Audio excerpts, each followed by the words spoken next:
बिस्मिल्लाहिर्रहमानिर्रहीम। अस्सलाम वालेकुम नाज़रीन। कराची में सिंध असम्बली के सामने सिंध सेक्रेटेरिएट में पीपल्स पार्टी की अहम रहनुमा शैला रज़ा जिनके दफ्तर में आतिशज़दगी का एक वाक़या पेश आया है।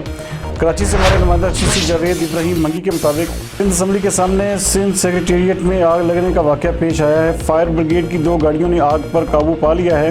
इब्तदाई इत्तलात के मुताबिक आग शॉर्ट सर्किट के बायस लगी। आतिशज़दगी के बायस दफ्तर मुकम्मल तौर पर जलकर राख हो गया। दफ्तर में मौजूद अमले को बाहिफाजत बाहर निकाल दिया गया।